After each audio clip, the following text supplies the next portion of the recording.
So welcome, Geoff. Welcome. I think, yes. I get to say welcome. You're the visitor. Exactly, yes. Well, thank you for that welcome. No problem. So you, as we were saying earlier, your title and your role has changed a lot since we last met face to face 10 years ago. My title hasn't. I'm still Tonmeister. Yes. Still sound designer. I don't think that's changed in 10 years. But the role has changed slightly. It's evolved quite a bit. Yeah. Back, I guess when we last met, we were already on a process of basically trying to put me out of a job. Yes. The goal was, the problem is that in the old days, a lot of our tuning process at the end of the development of a loudspeaker was based on a lot of listening and listening to different types of music in different positions in the room, in different rooms, and then doing a lot of hand tweaks to try and optimize or balance the sound of the speaker in different conditions with different types of music at different levels. Yeah. That takes a long time. Even in cases where we're using digital software where we just put in another filter, it's not the implementation that's causing the problem, it's the listening and the iterative process of listening and tweaking. So when we last met, which is at least 10 years ago. Must be, yes. 2012, I think, give or take. Yeah, so 10 years ago. We were already beginning to try and track the changes that I would have done in the process related to the characteristics of the speaker. Yes.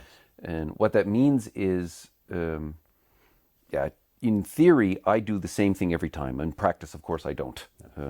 We're all human. We all cook the cake or bake the cake a little differently every time. But in theory, what I did in that process was somehow responding to the response of the speaker, its frequency range, how it behaved over different levels, its directivity.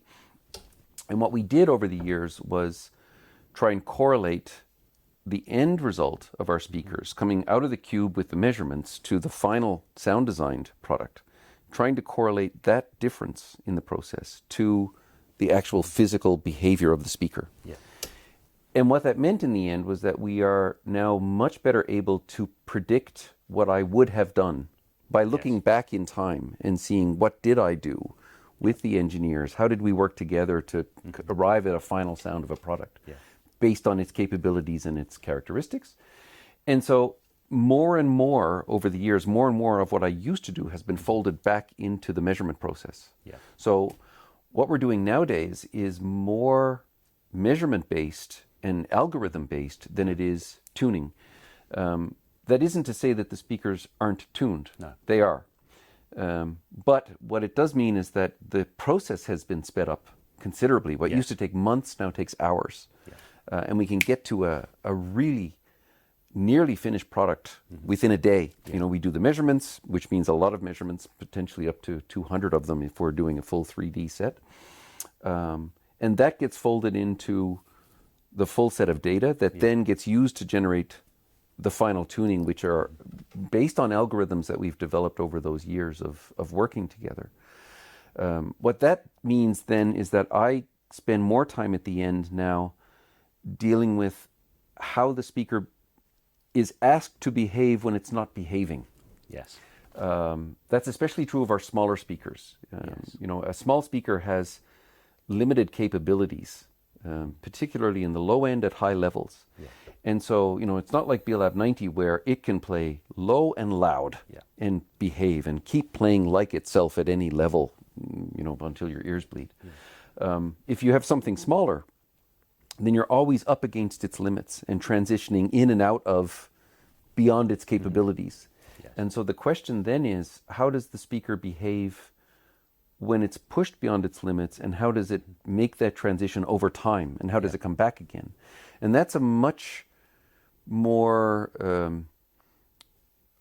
it's not subjective, but it's more perceptually based work. Yes. Or more based on how the loudspeaker is perceived for a given type of music at a given level over a given time and space. Yes. And that's a lot more difficult to predict. Right. It's a much faster process to do that tuning by hand. Yes. and do the linear stuff, how it behaves when it's behaving. Yes. That can easily be, not easily, but we've transferred that into algorithms that are based on the measurements. Yes.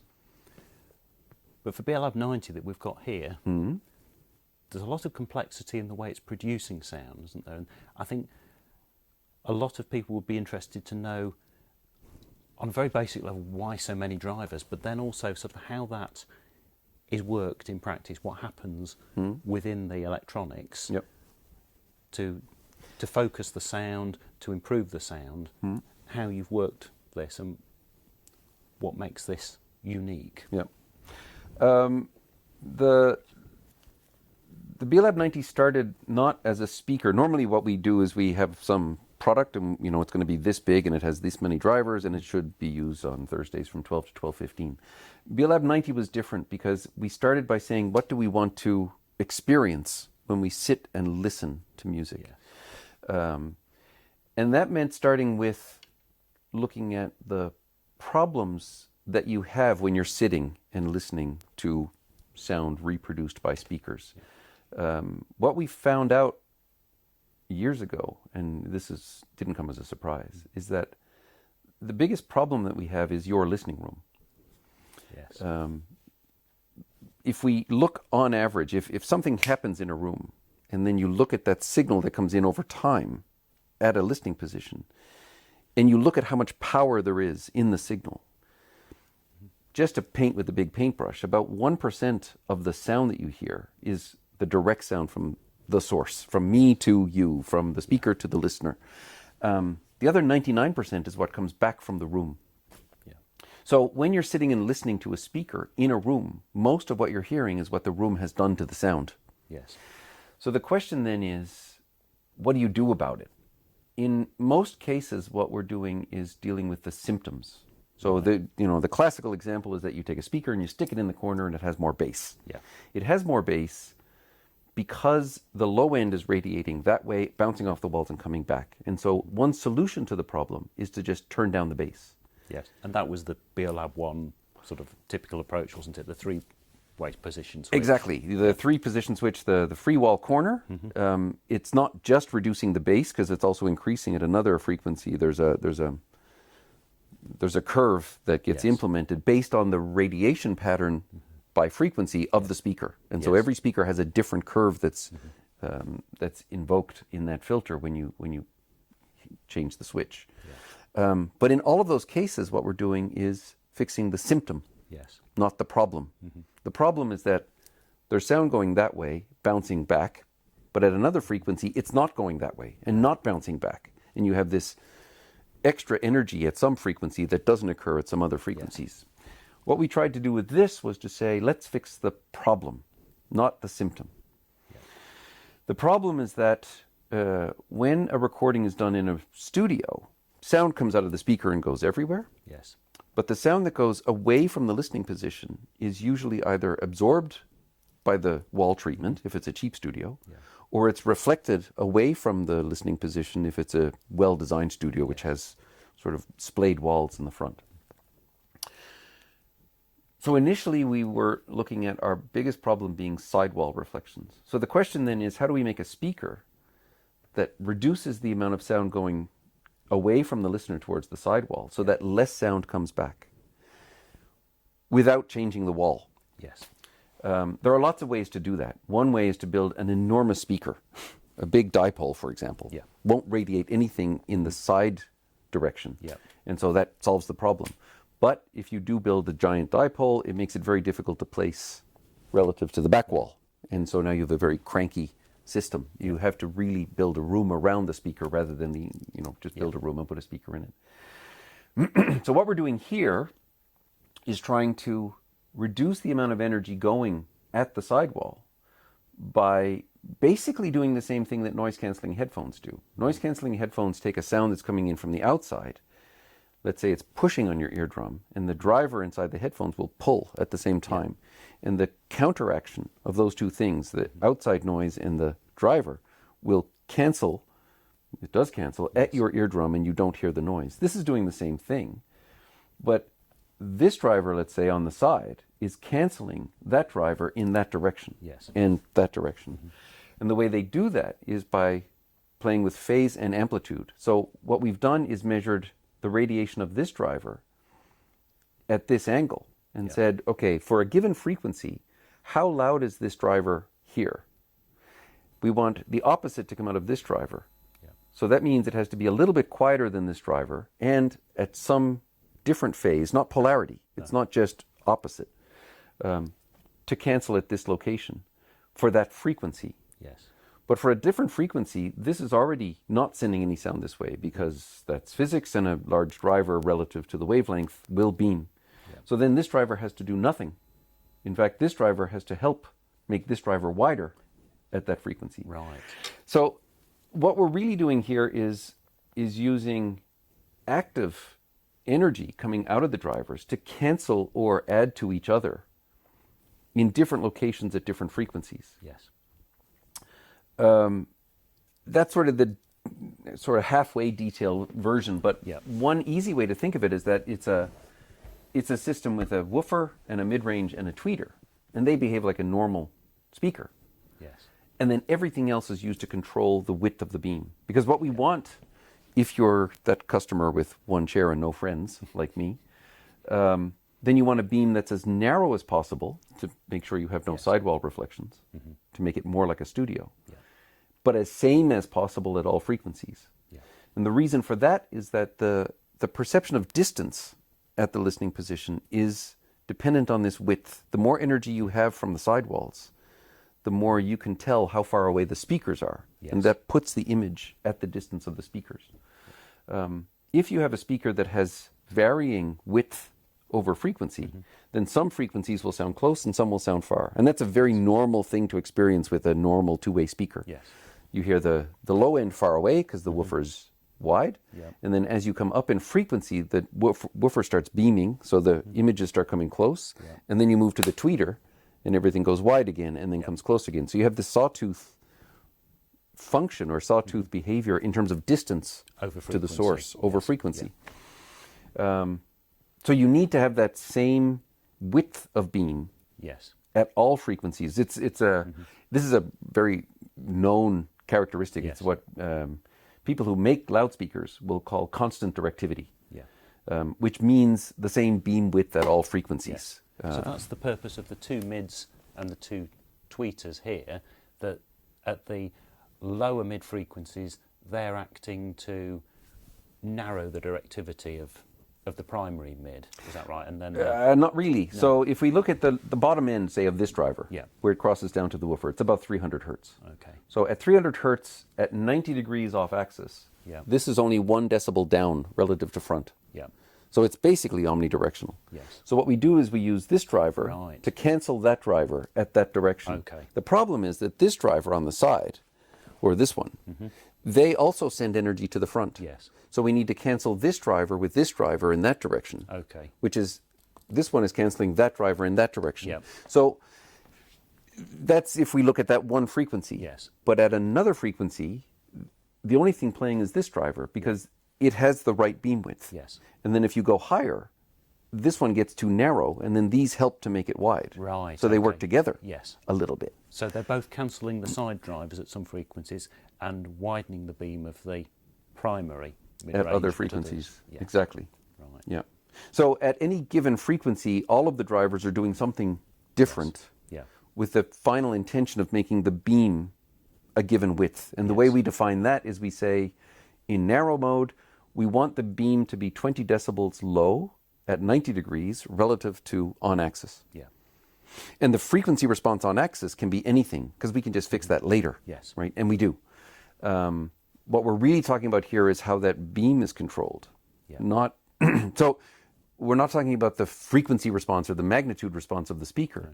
We're looking at how its width changes over frequency. For the three different modes, for narrow, wide, and omni mode. And that, I think, brings me to the question, probably one of the most frequently asked questions I get about Beolab 90. Other than, can you arrange karaoke? Exactly. Or can I play my... It's always bass guitarists. Can I play my bass through it? Yes, you can, but it'll be late. Yes. You can. It's like my phone, right? It's bendable, but only once. Yes, of course you can play anything through it, but in order to do everything I just described, that takes time. Yes. The only way to make it work like that and not take time would be to have a time machine built in. Yes. We would need to be able to see what's about to come in the speaker. Yeah. So at the lowest latency, it takes 25 milliseconds for the sound to come in electrically to the sound getting out Yes. from the tweeter. And that's too late to be used as a PA speaker, for example. And in fact, when we play the video back on YouTube, I'll simulate that just now with a little 25 millisecond echo, and people can hear. Yep. So if we imagine playing a bass guitar like that, we'll actually get a noticeable delay, even in that 1/40th of a second or 1/50th of a second. It's exactly the same thing as if you're from England, you know what a foot is. If you go 25 feet away and do that, what you'll see is this followed by... in the high latency mode, it's 100 milliseconds, and that's easily noticeable. Then you don't even have lip sync. 25 milliseconds you can just get away with lip sync. Typically, lip sync can be... the typical margin for lip sync is within 45 milliseconds, depending on who you believe and which study was done. And whether you'll perceive that you're looking for it as an issue. Yeah, it's also a question of what's being synced. Lip sync, when you're watching somebody speak, is very different from watching a music video where somebody hits a snare drum. Yeah. We're much more sensitive to, this kind of... That's why they use those clappers in the old days to sync up the audio with that frame in the film. In fact, we should do that now for the two cameras. There we go. So there. Thanks. Now you've got it. But that's easily... Lip sync is easily... You're within that window with 25 milliseconds. And that's why we made that mode. Was to be within lip sync tolerance if you don't have a Bang & Olufsen television. But the cost of that low latency is that the directivity control isn't as good. No. And so there's a compromise here. If you want to have lip sync, then you can't have the optimal directivity control, beam width control. And if you do want the optimal beam width control, and you don't care about lip sync because you're just listening to music, then that's also an option. But it also comes down to preference. There are some people who prefer the sound of the low latency mode. So it's not just a recommendation that if you're watching video, you should use this, and if not, then something else. Which one do you prefer? It's the same problem we have with these beam widths. The simple answer, and I am guilty of this because I wrote it, the simplest answer is to say, if you're home alone, then you should put them in narrow mode, and if you're watching Harry Potter with the kids, you should make it wide mode. But that's not really true, because there are some recordings where wide mode might be preferable than narrow mode. Depending on how that was mic'd, the acoustics of the room that the musicians were in. Exactly, or what you like. Exactly, and that, I think, comes to the crux of one of the other popular questions I get, as in, which settings should I set my speakers to? And it's exactly, as you said, what do you prefer? What do you like? It's like asking how much salt should I put on my meal. Nobody else has to eat it. Nobody has to sit with you and listen to it. There's no answer to the question. The simple answer is that if there is a control on screen or in the app or inside the software, it's there to change the speaker's characteristics to your preference. There's no magic bullet. There's no right answer. And that preference can even change from song to song or source to source. It could be that you want a different sound out of your speakers watching a movie than listening to music. What doesn't really make sense to me are, you'll see some companies, some devices will have, a jazz setting and a rock setting and a classical setting, and they're just playing with EQs. That would be like having a romantic comedy setting on your TV and a sci-fi setting and a horror setting, which wouldn't make sense, or a Julia Roberts setting. It's the equivalent and makes as little sense.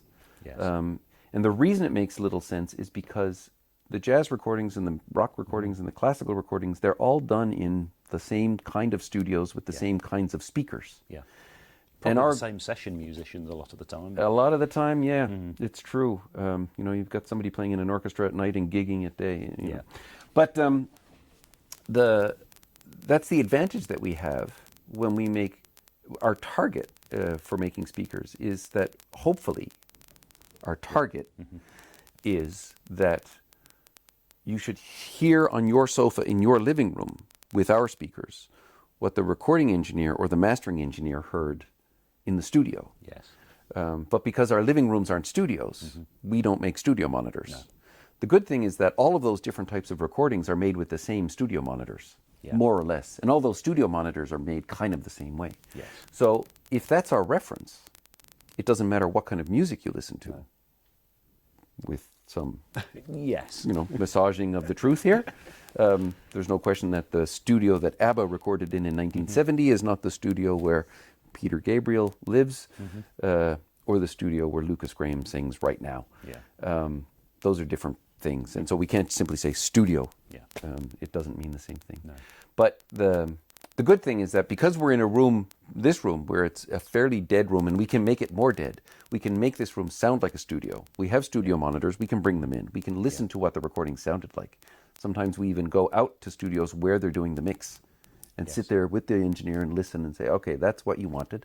Come back here and then work on our speakers, listening to the same mixes to find out, how close are we to the truth. Yes.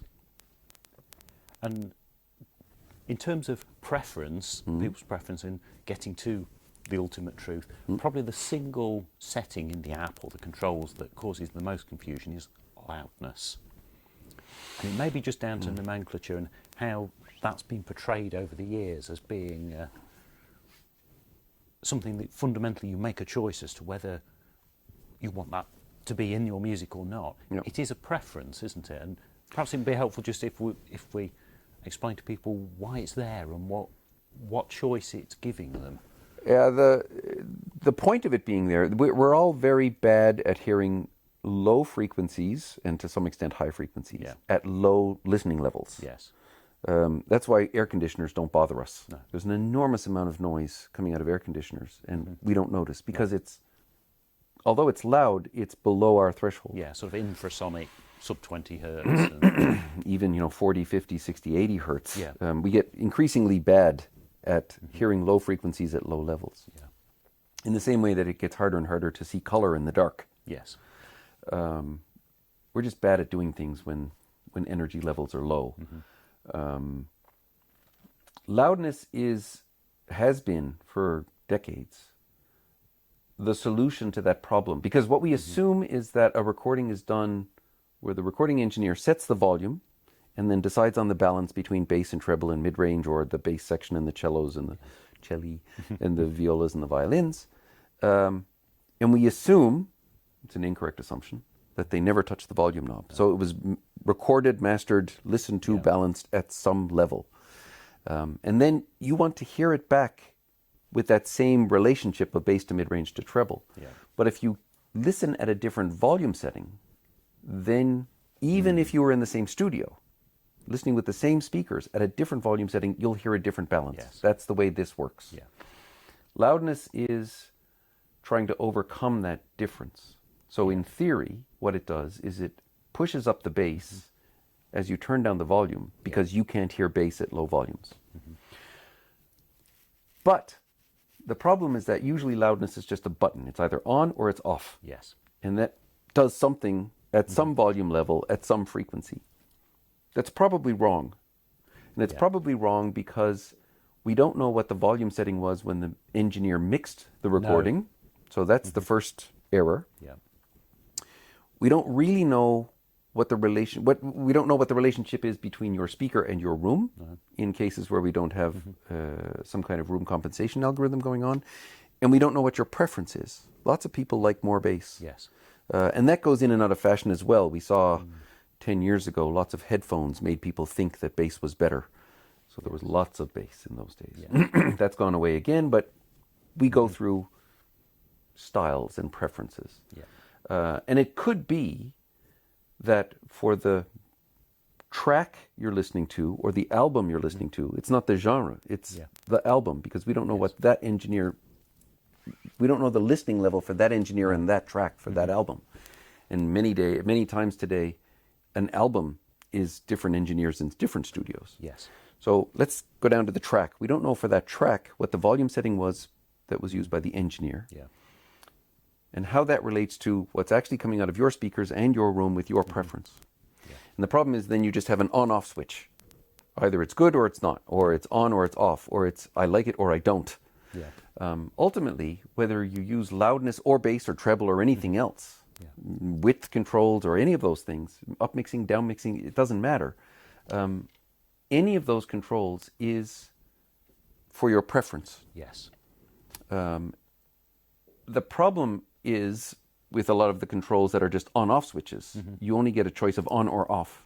Yeah. It's not like bass where you can adjust it. I want a little bit more bass, I want a little less bass.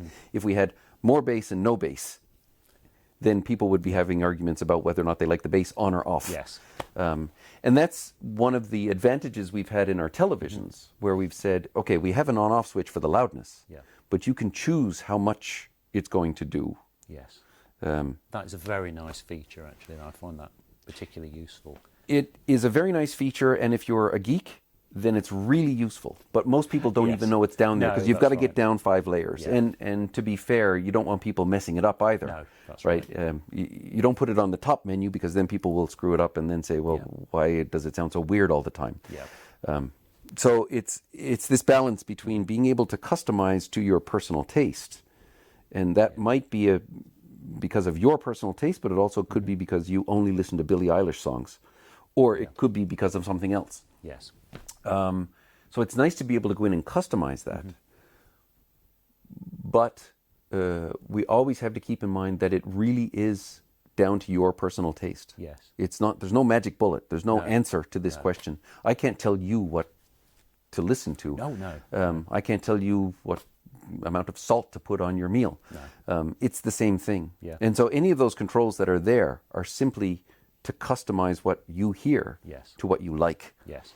I mean, I suppose, to put it in context, I tend to advise people to get their phone and download a sound pressure level meter app. And it will be inaccurate, but it will be fairly consistent. Yes. And it'll always give you the same wrong number. Exactly.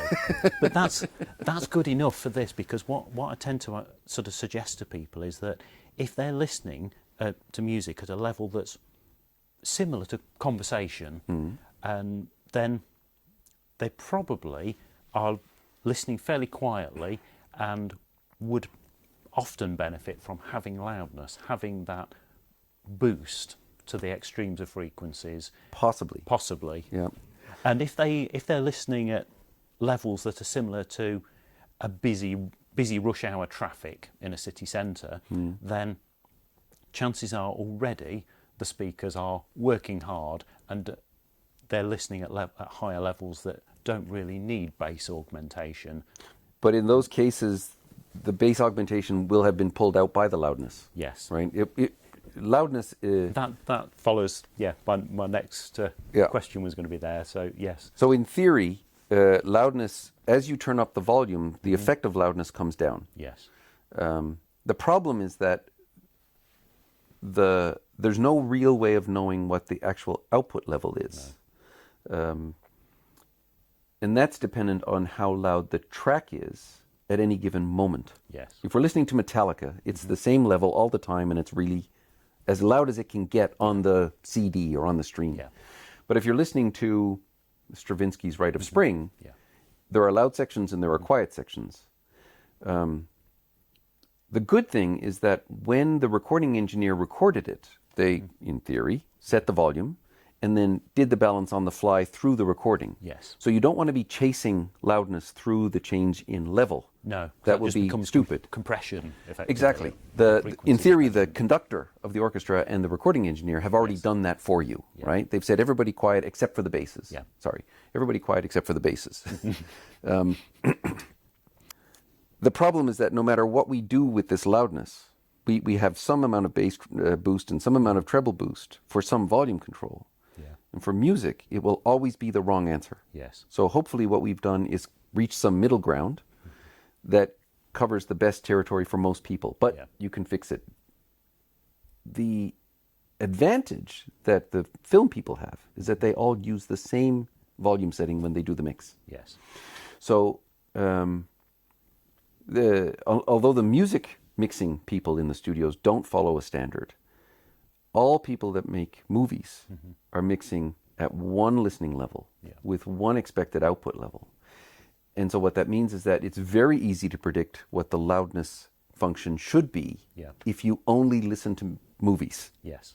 And that's, things like the THX standard. That's based on that. When you go to a movie theater that says THX on the logo, then you know that you're listening to the movie at exactly the same level, more or less, to what it was mixed in.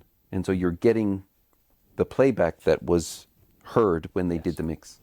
And that's one of the nice things about dealing with televisions, is that you know that level. You know how, you have expectations. Yes.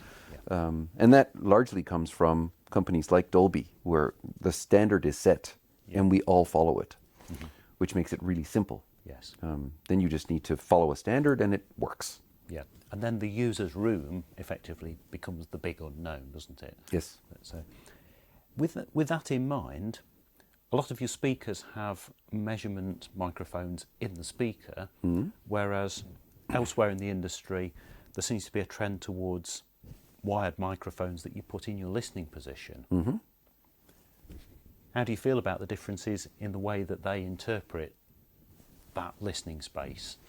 It's different. It's a different tool for a different reason. Although they look the same, and conceptually, you do a measurement and it's better. Yeah. It's like comparing a hammer to a screwdriver. It's both of those things are tools for putting stuff together. Yes. But the purpose is different. When you have a microphone built into a speaker, and this is true for anybody's speaker, including ours, what it's doing is measuring how the speaker sees the room. Yes. Let's put it that way. What we often said with Beolab 5 was, when you run the ABC measurement, I think it was called ABC. Yes. ABC. Automatic base calibration. Yeah, could be. Someone will correct me, I'm sure, in the comments. One of those TLAs. Yes. The 3-letter acronyms that I can never remember. But I think it was ABC in the Beolab 5. You run that, and what it's doing is looking at how it's actually looking at the acoustic resistance of the room as seen by the woofer. Yeah. So what that means is that it would build a filter that makes the average of all measurements in the room better. But what that means is that if you measure in one particular position in the room, it could be worse. Yes. But the average for the entire room got better. Yeah. The advantage of doing it with an external microphone is you can say, I want it to sound better here. Yes. And now it's worse there. There's guaranteed. If it's better here, if I like it more, you'll like it less. Yes. With an external microphone, for example, with Beolab 90, then you can say, I'm going to measure here and here, but not over there. No. And somebody sitting over there will be much worse. Yeah. And so then the question is, what is it you're trying to do with the system? Are you trying to make the speaker, on average, better for everyone in the room, or for one person moving around the room? Yeah. Or are you trying to make it better for that one position in the room where you have the chair where you sit with your head in a clamp? And that's the problem. Sometimes even the smallest movement can take you out of that perfect sweet spot. If that's where you did the measurement. Yes. And that really comes down to a question of how do you use the speaker? Yes. For most speakers, for most people, most of the time, they're not listening to them. No. Right? You put on some music and you go make dinner. And that's exactly when you want the microphone built in and the whole room is better because you're over there somewhere. You would never go and do an ARC measurement with Beolab 90 at the stove. No. Right?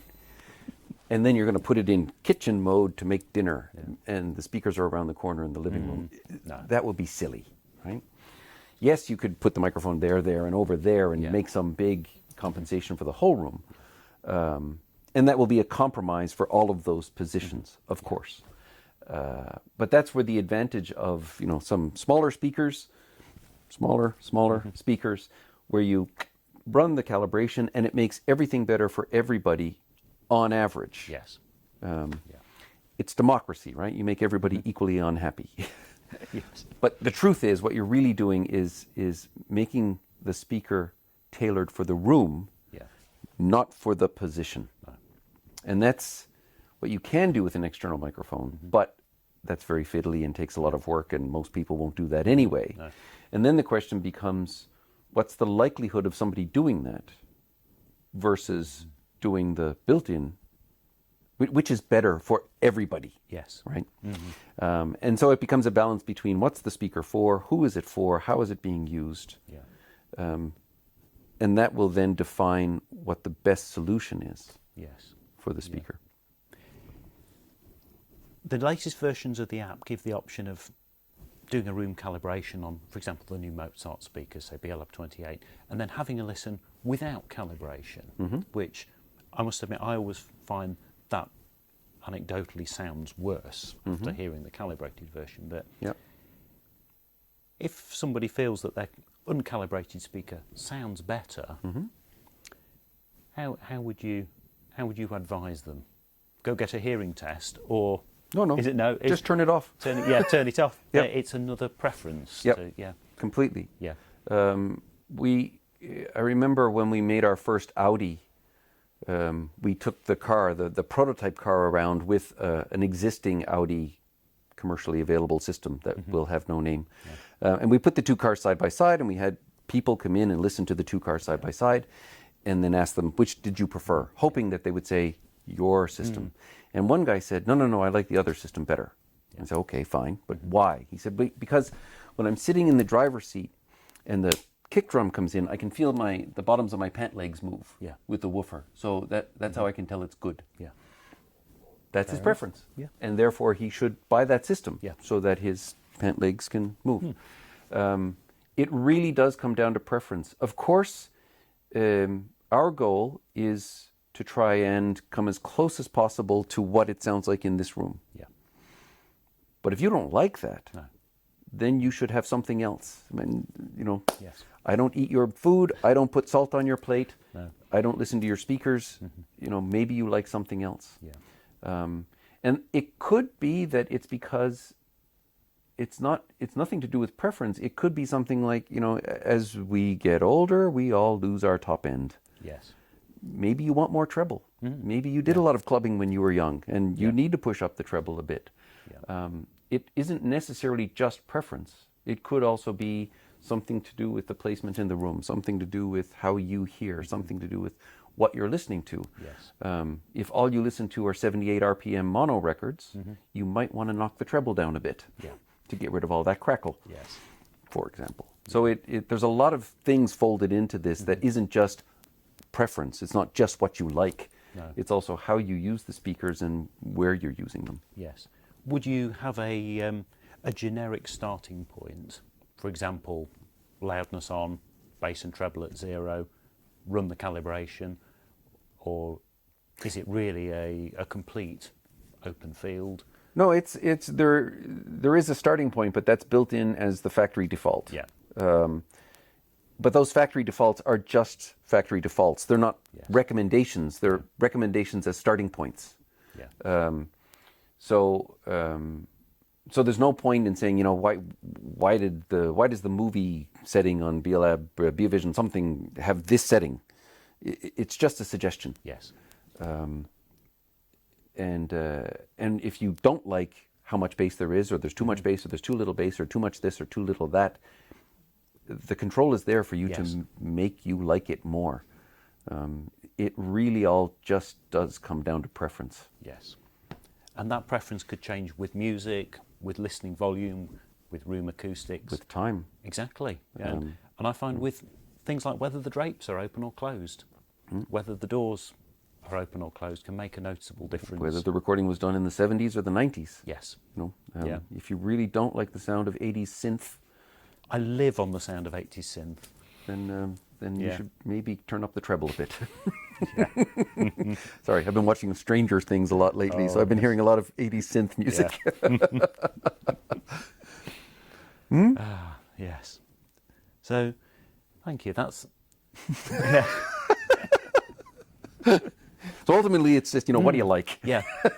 You've answered all of my questions without answering any of my questions. And that's what I think is the right approach, isn't it? It's you've given us and Bang & Olufsen have given us a range of speakers which technically are capable of removing the inconsistencies of our listening rooms and our daily life and giving us a baseline that we can then dial our preferences into and hopefully get back into the music. That's ultimately the goal. It's if we were a car company, we would be trying to make a car that can be driven the way you want to drive it. Yeah. Which also means, putting all the kids in the back seat and getting the groceries and not costing a fortune in fuel. But how you drive it is up to you. And this is the same. The question is, can the hardware deliver the sound that you want? Yeah. But it won't necessarily do that out of the box. No. Right? It could be that it does, and that's great, and hopefully it does. Yeah. But there's always room for improvements based on preference. Yes. And so that's why the controls are there. That's why there's the ability to turn the bass or the treble or the loudness or the width or whatever up and down, to customize the fit to your taste. Because there's no way for us to predict what you're going to like. No. What we can do is build something, and hopefully it can create the sound that you want to hear, or at least be able to deliver the music that you want to listen to. Yes. I mean, nobody hopefully listens to a speaker. They listen to the music that comes out of it. Yeah. But the question is, can the speaker do that and not be the weak link in the chain, both in terms of technical performance, but also in terms of what you like. Yes. Excellent. Well, thank you very much. No problem. It's, great to finally get you onto the YouTube channel. And, well, it's been a while. Yeah. Good. So, thank you. And Thanks. I'm sure people will have many, many comments to this on YouTube, which we can jointly ignore. I never read the comments. No, fair enough. Don't worry. I always do read them and we'll try and reply. So, yes. Very well. Good. Thank you.